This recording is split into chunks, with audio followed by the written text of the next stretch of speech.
And we're live.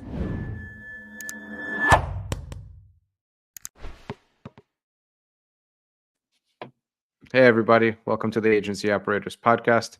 My name is Pasha. Here I'm joined by Devi Slaver of SPC Tech, Head of Sales and Marketing. Thank you, Debbie, for joining. How are you doing today? Oh, I'm doing great. Thank you, Pasha, for inviting me. Sure, it's my pleasure. I know last time we spoke, I mentioned that I would be doing a podcast sometime in the future. And so a couple months later, here we are.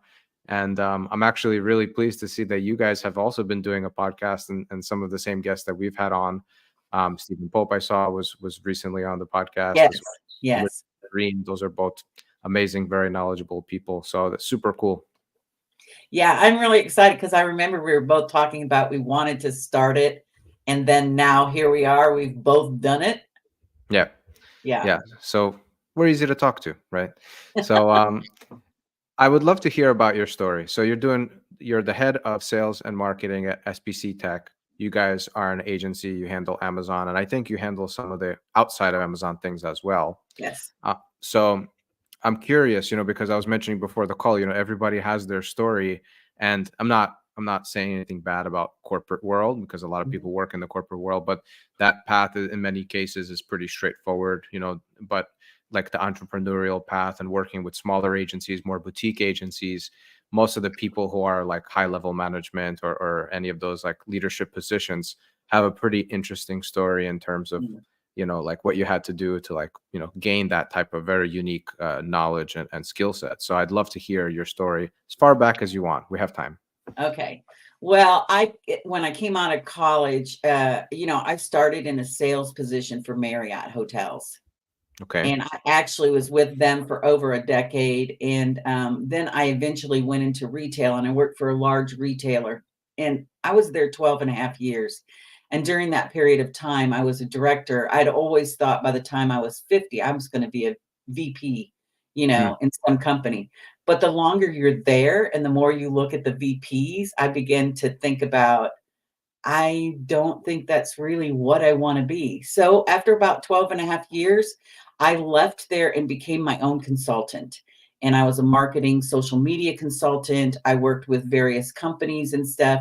I actually started working for a pool company, somebody who cleans pools and stuff like that. And the guy kept saying, come and work for me, come and work for me. And I was like, I don't know. I like working for myself. Although it was a smaller, thing, not corporate and stuff like that. I eventually did go and work for him.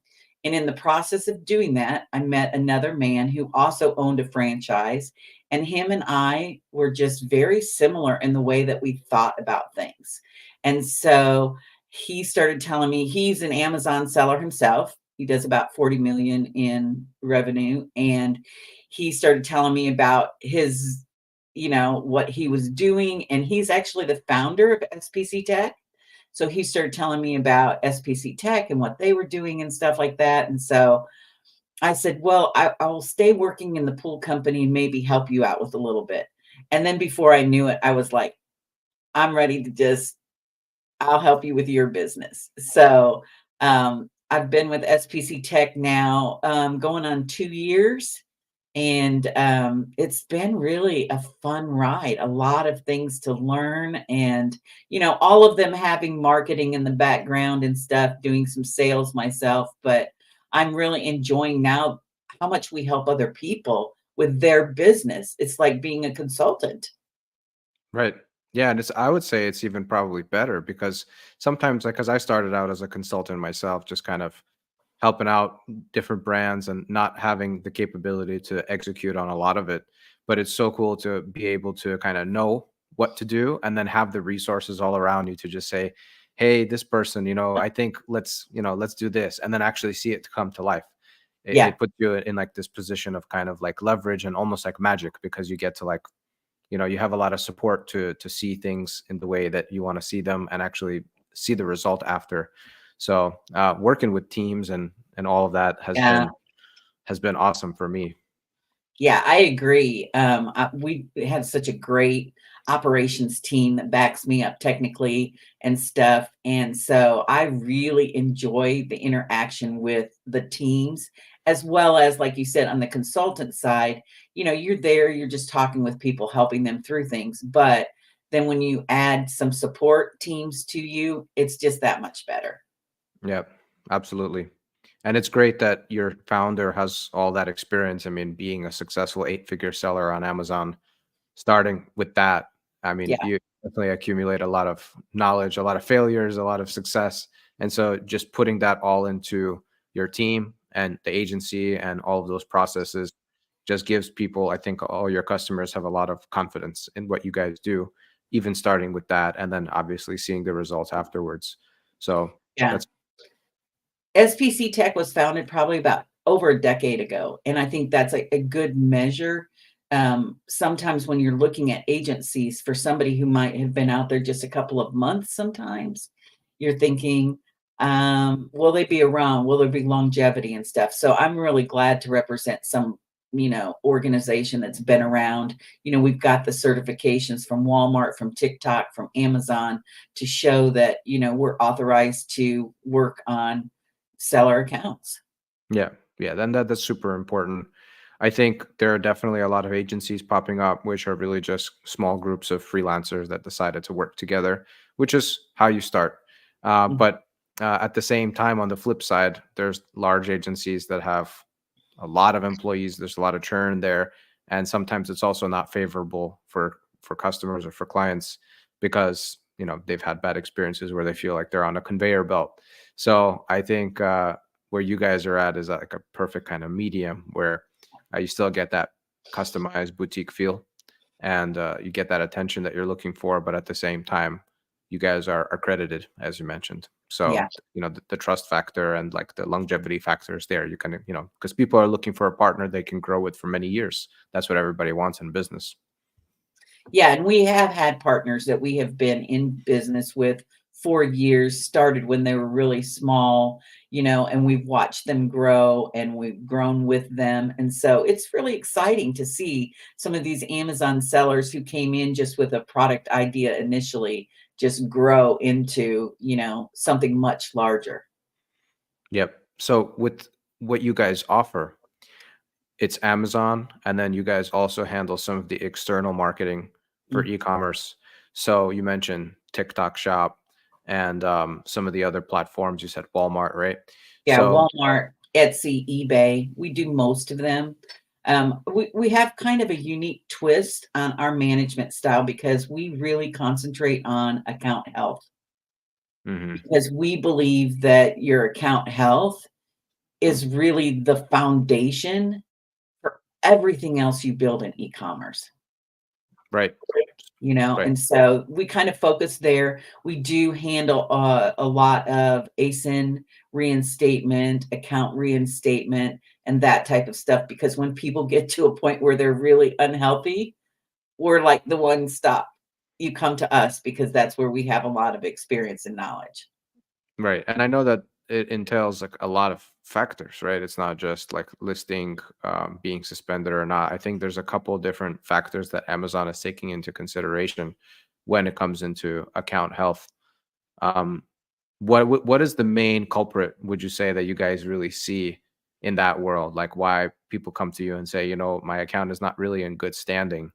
What are some of the things that you guys are typically seeing there?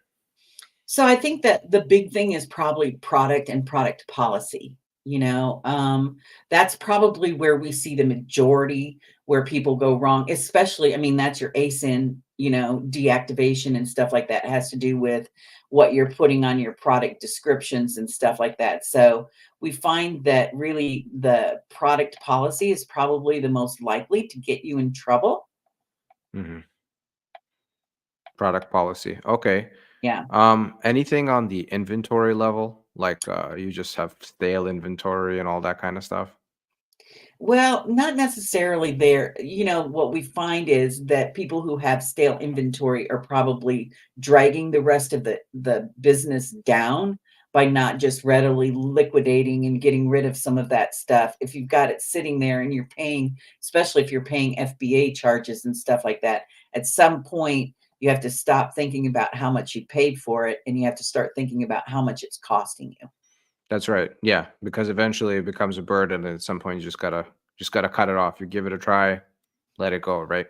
Yeah. So these are things that you're suggesting to clients, as like best practices, and then in addition to that, you guys are actually going ahead and working with case support. Yeah, exactly. We do full account management. One of the other places next to product that we really look at is your shipping.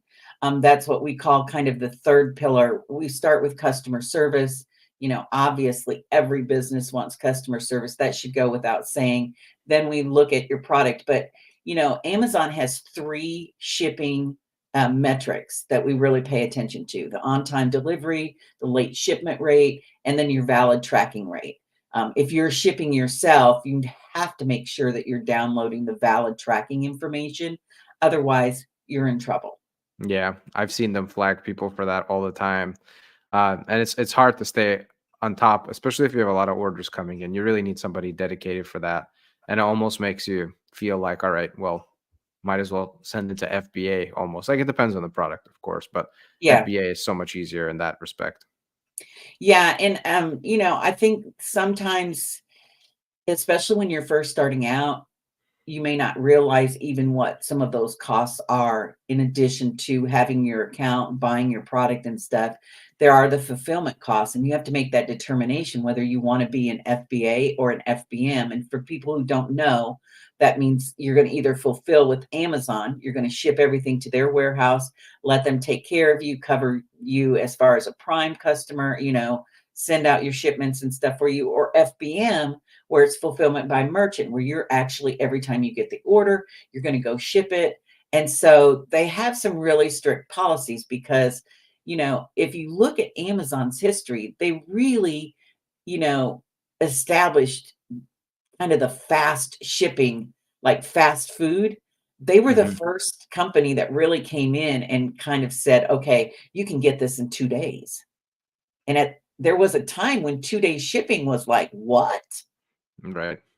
Yeah. There's still many places on earth where that's really kind of outside of the scope of norm. Right. Yeah. I mean, it's just we have such an advanced infrastructure here in the US when it comes to shipping, and Amazon is definitely at the forefront, I would say. And then probably what happened was a lot of the 3PLs and logistics and warehousing companies followed in their footsteps by, opening warehouses in different locations, trying to copy their methodology of distribution of, tracking where more sales are coming from in different locations and trying to forecast for it.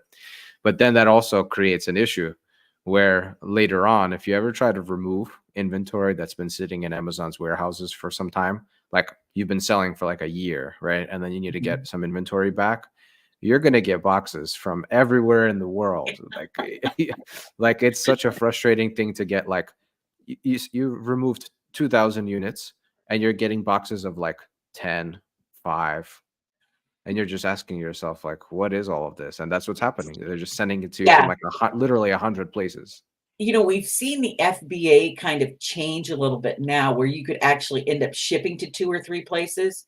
There was a time when everything just got shipped to the one location they told you, and then they sent it out to different warehouses, and you didn't even realize Yeah. that it was in 12 different places, Yeah.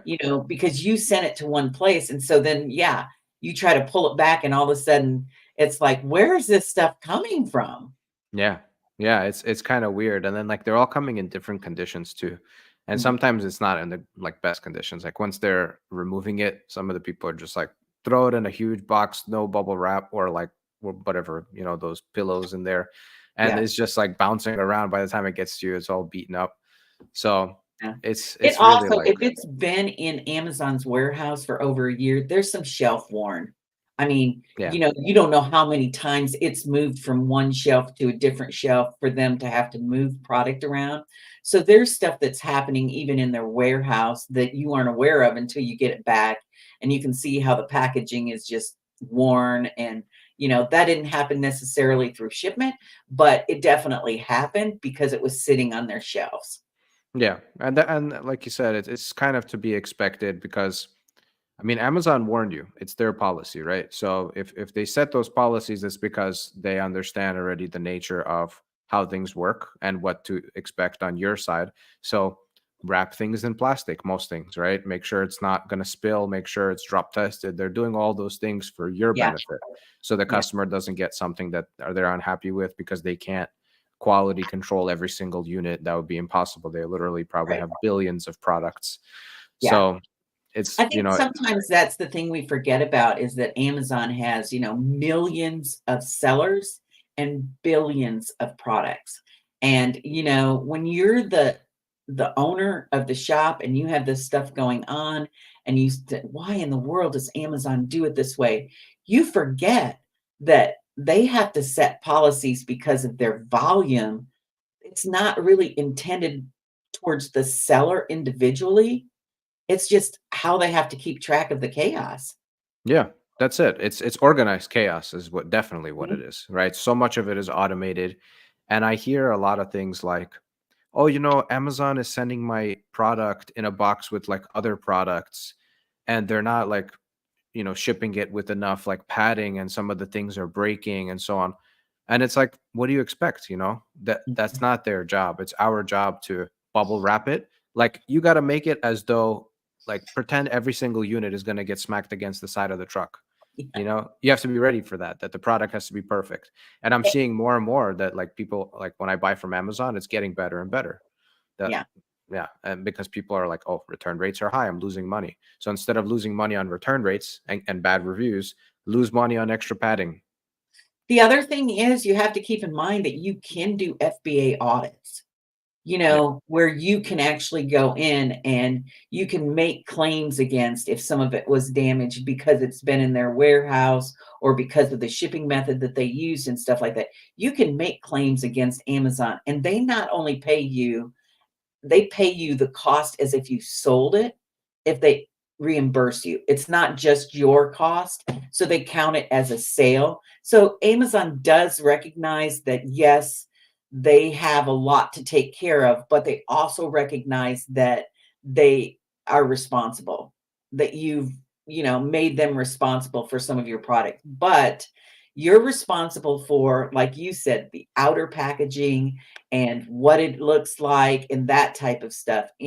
Amazon is responsible only for the portion of which they do, which is moving the product around, or maybe it's, who their shipper is. It ends up being damaged when it gets to the customer, but they'll take care of that for you. Yeah. Yeah. Nothing that Amazon throws at us is surprising. It's almost like it's to be expected. And that comes with the logistics. It comes with what they do with advertising and the recommendations that they make, and seller support. That's a very controversial topic in our industry, is seller support. Everybody's frustrated. Everybody's, Yeah, upset because they suck. Of course they suck, yeah, because like you said, there's millions of sellers. How could you possibly train that much seller support? Like, everybody gets problems, right? Because it's right. a system that's bound to have little bugs and break somewhere, and it's normal for you to come to a seller support case, and they don't understand what your issue is. And is it Yeah, because you weren't clear enough? Maybe. Or also it's just because they're using lots of automation, and there's, so you have to be persistent and just play the game. That's really what it's about. You're entering into a marketplace that has millions of buyers ready with their credit card. You have to pay the price for that. So yes, you have to pay fees. You have to pay extra shipping padding. You have to play with seller support, open the same case 15 times until you get a yeah, response. yeah. Yeah, and the other thing about seller support is when you were talking about, like, when you work in the corporate world, remember that Amazon is the corporate world. So they That is have that true. turnover that you're talking about and stuff like that. So sometimes you can't even get in touch. Well, and most of the time you can't get in touch with somebody that you may have talked to. The next person you talk to has a totally different take on it. You know, they can try as much as they want to get everybody to know their policies and tell them the policies, but they're changing all the time. And Yeah. even someone who's been there a really long time doesn't know about, oh, this new thing. I mean, I can't imagine if you were Amazon, how you would disseminate the information so that every one of your customer support people actually knew about this change or that change. It can't be easy. Yeah. Yeah. And even if you wanted to pay, there's a waiting list for SAS Core. And I've Yeah. had SAS core clients, I got them into the program because might have known somebody, I said, "Okay, could you accelerate the process of waiting?" Okay, we got you a spot, because every manager has like, I don't know, 8, maybe 10 accounts, and they're getting paid a big salary. How are Yeah. they able to do that? By charging a pretty penny for SAS core service. But what that means is you're cutting through the noise by paying extra, and you have somebody that is really like a US based person most of the time that is dedicated to your issues, and they have access to a special VIP escalation team that they can send your request to. Also doesn't mean that they're going to resolve it, but at least you're Right. guaranteed to get somebody to really pay attention. So you can And either pay or wait in seller support lines, you know? yeah, you mentioned it before too, is that you have a better chance of being understood in that type of a program, because that's what you were saying, is that even though you might explain it really well, sometimes when you're in customer support, they don't always understand it. I mean, and you and I both know sometimes they're not even within the US. Mhm. English may not be their first language. And there's some nuances to our English language that people don't understand when they're working on support. Yeah, that's right. But they're responding in perfect English most of the time. And the reason for that, as we know now, and I don't want to get too deep into this topic, but AI, it Yeah, makes it possible. Like right now, I get messages from people all over the world in different platforms, and almost all the time when it's like a pitch, it's like in really good grammar, punctuation, and everything. But so you know that they're using AI. It's almost like takes away the flavor. And so I know that Amazon is implementing a lot of that, and sometimes it could go overboard. yeah, But there's also like the debate of like, is a large language model system more efficient in understanding your problem relative to all of the policies that Amazon has, compared to somebody who just joined the company a month ago and is trying to learn the SOPs that Amazon's putting in front of them. yeah. Well, and we talked about it. I mean, so is it easier to implement that change through AI than it is through a host of soldiers that you have to make sure all read the same, newsletter or whatever in order to understand, or watch the same video of the changes and stuff like that? Because it's the one thing you will learn if you are an Amazon seller, is that things never remain the same. Right. They're Always changing. always changing. And it could be, you think about the transparency program that Amazon implemented for brands and stuff like that. You know, we didn't they didn't used to always know whether or not you were supposed to represent the brand.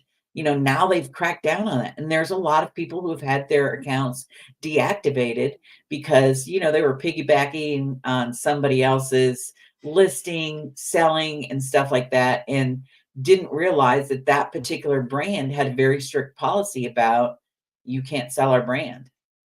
I'm happy about it.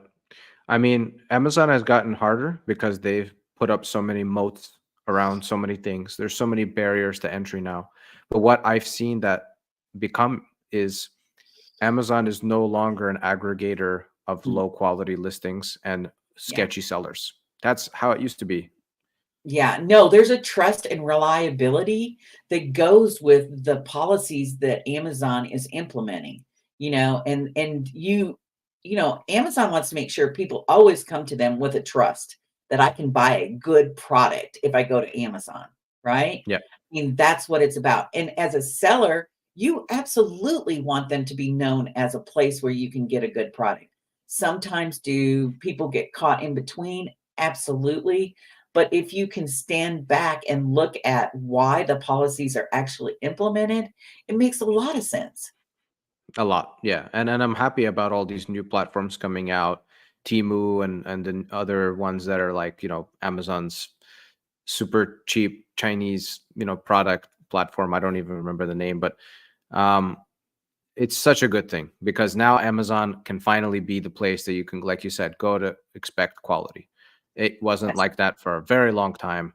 They've really cracked down on all of the noise, and now it's like, I'm not going to Amazon because I want the cheapest thing. I'm going there because I'm trying to solve a problem and I'm willing to pay if it solves the problem well. And so that's another thing that I'm seeing is like it's easier to get people to buy more premium goods there. It's Yes, easier to get people to spend more, even though there's a competitor that's selling a similar product for a lower price. If you're very dialed in on the content, unique selling proposition that's highlighted well in the infographics, the video, the premium A plus, and then you're advertising in the right way, appealing to a need, to an emotional state. If you're doing all those things right, you can succeed even with a more expensive product. And that wasn't the case when I started my agency. We were struggling with that. yeah, Selling a more expensive product was quite difficult because you might have all those things that I mentioned down, but the market is just looking for value, or right. not value, but they're looking for a good deal. That's it. And then now they have, like you said, they have those avenues for those people that that's what they're looking for. They have different avenues they can go to now. They don't have to go to Amazon to get it. They go to Amazon because they're offering high quality product and they know to some extent that somebody's paying attention to it now. Like Yeah. you said, many years ago, it was like almost a buyer beware type approach because anybody could come on and just throw their stuff up there and, you would get it and you'd go, I paid this for what? You know? So, I think it is important that we understand from Amazon's perspective, it is all done in an effort to make sure that their marketplace doesn't become irrelevant. Yeah, exactly. And I have my own brands and I'm in the process of exploring other marketplaces, just for curiosity. My agency focuses on Amazon, that's our lane. But I obviously you hear the hype about TikTok Shop and all these other places and Walmart too. And my experience so far on both of those platforms, not as much Walmart, but TikTok Shop has been awful. And the Yeah. reason why is because I can't even get past the gate. I'm stuck behind the gate, and everybody who I talk to is giving me different pieces of advice, and I just can't get approved because you have to have a verified and approved content creator account, and then the TikTok shop account, and the advertiser account, and they all have to be linked together, and all of these different approvals, and it depends on what category. So on two brands, I'm still stuck at the gate, still can't get past it. And you mentioned that you guys are working with TikTok and TikTok Shop. How has your experience been? So we have right now one of our large companies getting onto TikTok probably within the last couple of months and stuff like that. And the setup initially, yes, it took us a little while to do it and stuff like that. But fortunately, we were able to get them on. The thing I think people need to realize everybody thinks, oh, I want to get onto TikTok shop because they think, oh, you get the quick, fast sales. But what you need to understand is that anybody who's getting onto TikTok is putting money into the advertising, the influencers, all of that type of stuff. And so you have to be aware that at least starting out in TikTok, there's some initial outlay as far as funds to get started. You don't just post it. I mean, it's like Amazon as well. I know new Amazon sellers think, oh, I'm going to put this product up and, I'm going to be making $500 in the first month. And you might not see 3 sales in the first month you know, because of the fact that you have to think about the other sellers that have been there for a long period of time. They have reviews, they have history, all of that type of stuff. And if you're selling something similar and you haven't made it better, you get in line behind the other people. But our experience with TikTok, I mean, I will say for the ones who have started that are just it probably helps if you're established like you are, Pasha, where you have other avenues in which you sell your brands and stuff like that. I think that's helpful. I think for people who are that's the first place they want to go, that's probably not the best place to start. Hmm. Yeah, I've seen it the opposite way, but more often than not, it's usually the path where if you're starting a brand new company, Amazon is a great place to test it. You test it Yeah, there. You say, all right, because you have to pay some money, but it's not excessive. It's a lot of it is like inventory based. And then after that, you say, okay, let's open up a website, Shopify, whatever it is, and then try to do some social media marketing and push that product there. yeah, And okay, and now you're adding to the ecosystem, right? And then you're saying, okay, now let's introduce TikTok Shop because we already have all these other places that they can find us. And then you're doing Walmart. And so it is the kind of path to growth. I would say that TikTok Shop does seem to be something that you probably should start like somewhere down the line. But Yeah. again, I've met sellers that actually were able to launch a brand because of something they almost like accidentally tried, like on TikTok Shop, where Oh, they yeah. just had like a TikTok account. They found some product from China. They branded it really nice. They appealed to the right person at the right time. They also got lucky because somebody tried it and it went viral or whatever. Oh, And so, that's how the chain starts. And then they did yeah. super well on TikTok Shop. They have all this volume. They got lots of followers, and they're saying, okay, let me start a company. Let me invest this money into Amazon and all. So it can go both ways, but more often than not, it's the usual path. Yeah, I think that's but with it doesn't matter whether it's with Amazon or any of the different marketplaces and stuff. I think the one thing people need to realize is that you're starting a business, and just like any other business, you don't open a restaurant and have it full the first night. Right. You don't have regulars, you don't have the steady business, you don't have the stream, you don't have all of that. And so I think that that's the thing that sometimes when we're talking with people, we have to remind them that this is a business, and like any good business, you're going to have to devote some time to it. You're going to have to devote some money to it. You're going to have to devote some things to it to get it started, and then you can reap the benefits and the rewards. Yeah, exactly. Especially with consumables. I think subscribe and save is an incredible I thing. love it. I mean, Yeah, that's how I mean, truthfully, my dogs would probably never eat if it weren't for Subscribe and Save, right? I exactly. mean, my dog food comes straight to the house just about the time that the last bag is running out. I mean, it's perfect. I don't have to think about it. I don't have to do anything. And I think more people are doing that. I think obviously 2020 COVID, a lot of people got into the subscribe and save mood because they weren't going out to places to shop as frequently as they had been. And now it was just easier because it was kind of an effort to even go out. Now it was just easier to say, send my vitamins, send this, send that, because I'm not going out to do it. That's right. You get used to that. And I don't want to stray too far off the topic, but I was looking at like Tesla, and they're building all of these like different versions of this robots that you can eventually buy. I think it's like 30K, and you can have like a robot who's also like your maid or your butler or whatever. And probably it'll be synced up in a way where you just have subscribe and save. They open the door, take the package, put it in the closet. Our lives are about to become very automated in 20 years, but Yeah. um, it's Well, I it's mean, crazy even to think. Amazon has been talking about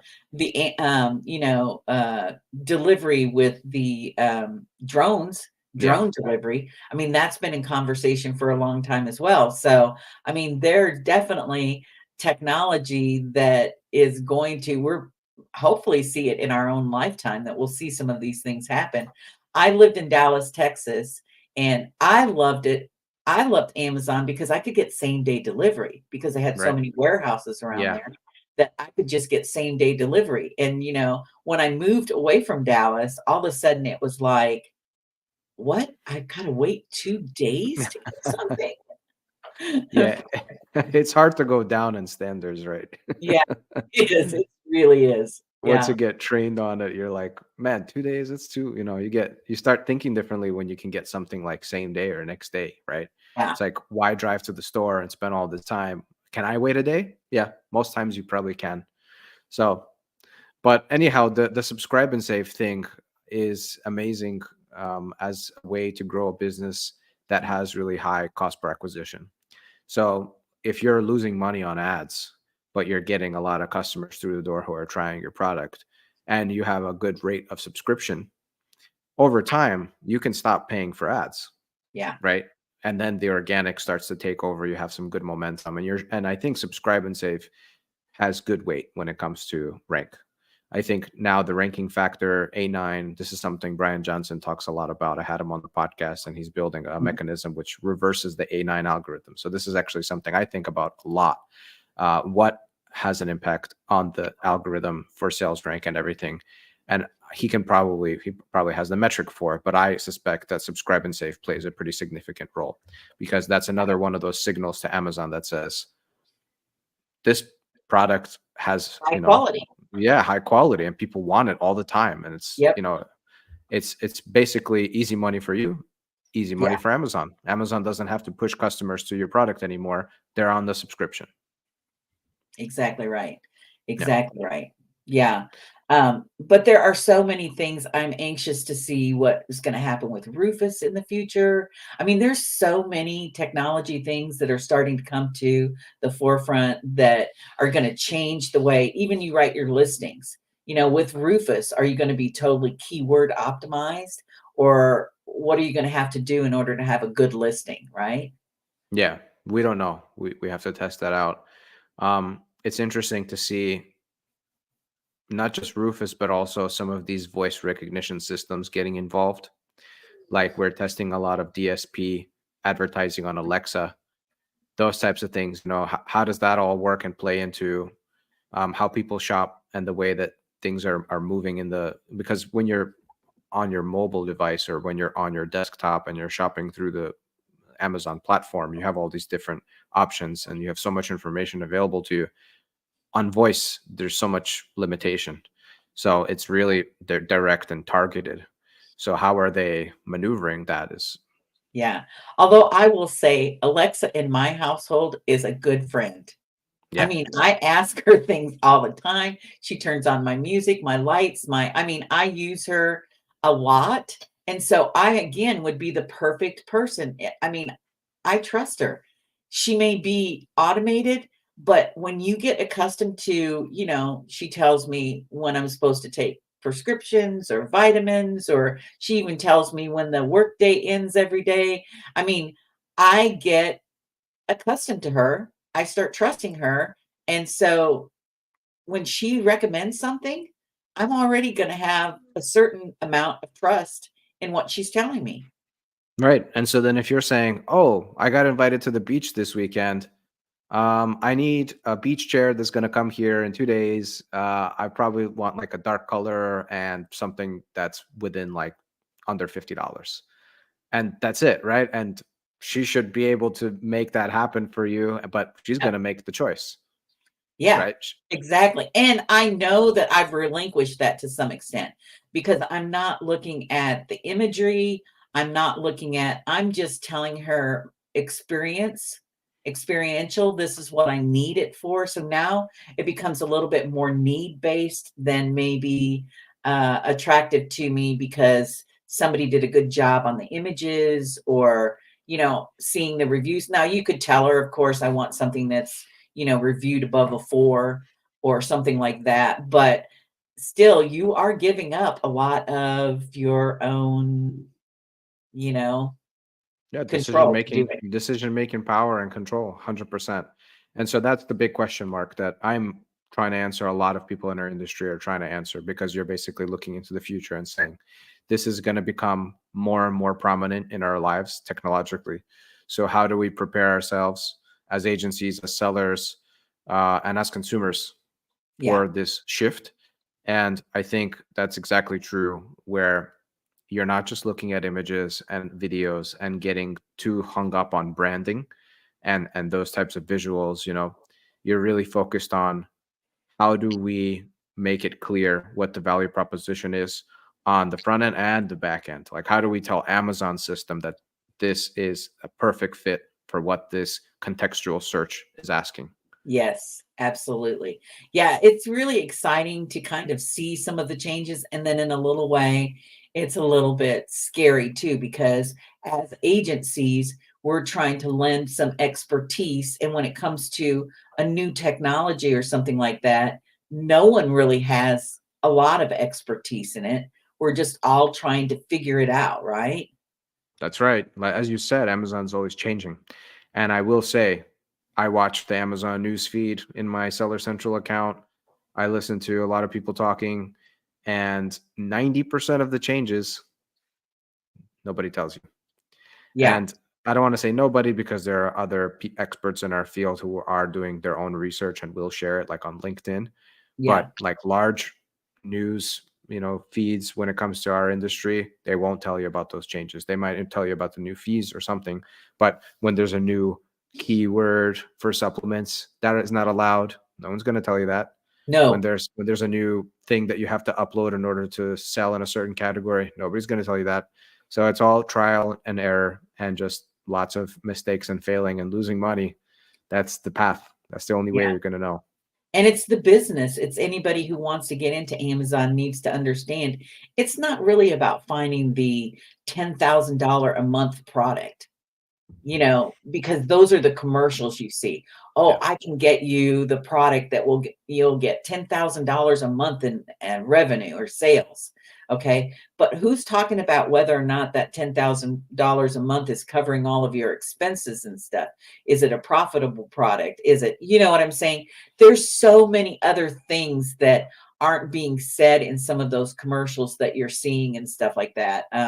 I think it's just really important that people understand that if you get into Amazon and you're new in it, it's a new business and you have to get into Seller Central and you have to get onto the forums. You have to educate yourself on as much as you can.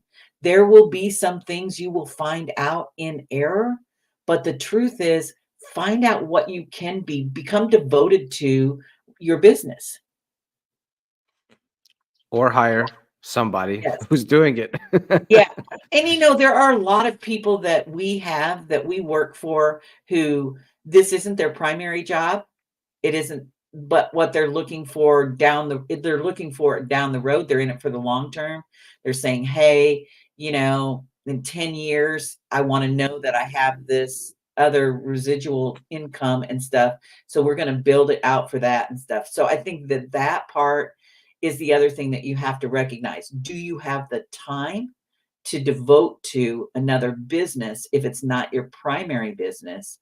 And if you don't, then you need to start looking for what is my best option there, because there are a lot of really good agencies out there that can help you with that type of stuff. Yeah, exactly. And an agency is very much a partner when it comes to Amazon. I mean, maybe it's not the case with every digital marketing agency out there, I mean, to some degree, but with Amazon in particular, because they're always throwing curveballs at you, especially if it's a full service management and you're really just like, here's my shipping provider logistics, just do it, and then like report to me in a month. That's very hands off. And so if you're willing to do that, then you have to really be, solid on which partner you bring on. And there has to be growth incentive, which is like one of the reasons why my agency personally, we do some kind of base retainer just to cover the costs, but it's low enough that we can allow people to work with us, even the smaller sellers. But we Yeah. have that growth incentive too, where we're both, aiming for the same direction. We want up, and we are not just looking at revenue. We're also looking at, like you said, profitability. It's so Yeah. sad to see a seven-figure account that with a 2% margin. It's like, what's the point of that? Yeah, exactly. I mean, because you're almost just spinning your wheels at that point, right? Yeah, Because you're the just amount of work hiring. that goes into the amount of work that goes into locating the product, getting it ready, sent to FBA and all of that type of stuff for that type of an earnings is really like, wow. Yeah, the company pays their employees. Amazon gets paid. Agency gets paid. Everybody gets paid except the business owner, and that's very sad because they're taking on all the risk, the stress, and everything, and they're not making any money. Yeah. So it's the agency's job to be able to identify that and Yeah. say, well, here are some things that we can do to bring this margin back to 15, 20%. You'll probably not make as much revenue. That's a chance, or you won't grow as fast. But is that really what you want? And Right. in most cases, once you hit a certain point, profit is what you want, right? There's Yes. only so much that you can just be focused on revenue before you say, is this making any sense? I'm starting to get burnt out and not making any money. So Yeah, that's what we exactly. do. Yeah, you gotta, it's kind of like we talk about Amazon sets the rules, but sometimes you gotta trust the fact that Amazon is doing that for the well-being of customers and sellers. It's the same thing with find that agency that you can instill some trust in and, work with them to maximize what you can do with your Amazon business. If it is a 10-year project that in 10 years you want to be making your income from that, then let's learn a lot in that 10 years to get you to the point that you want to be at, right?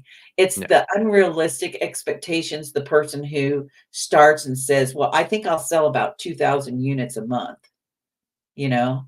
And you're like, "Okay, well, how much are we going to put into the Amazon PPC for this?" "What do you mean?" Hmm. Well, you're not gonna sell 2,000 units a month without paying for some advertising. I mean, it's just not gonna happen, especially if it's so sometimes people think when it's unique that they have a better chance because, I'm not competing against anybody. You're not competing against anybody, but nobody knows about your product. So there's still, you've got to be able to do some things to bring some recognition to what your product is. And if you're competing against people, then you have to realize that, your PPC, your keywords, they're going to cost a little bit more than because there's a lot of people competing and they're bidding on those keywords, which means you're advertising. I like to tell people though, there are some really good advertising things that you can do with the coupons, the lightning deals, and some of those that are not overly expensive that can help you get some reviews, some recognition, and start building for you to get into the algorithm with Amazon. Absolutely. Debbie, thank you so much. Thank you. This was a really great talk. I wish we can keep going, but we're at time. I know. But this has been very insightful, and hopefully our viewers have found some nuggets of gold in this conversation. Um, really thankful to have you on. Any final words before we turn off the live stream? No, I just think it's really important that if you decide you want to be an Amazon seller, then make sure you have the time to devote to it or you find the right person who can devote time to it if you want to be successful. That is the best advice. All right. Thanks, Debbie, and Thank you. thanks everybody for listening. See you on the next one. Bye bye.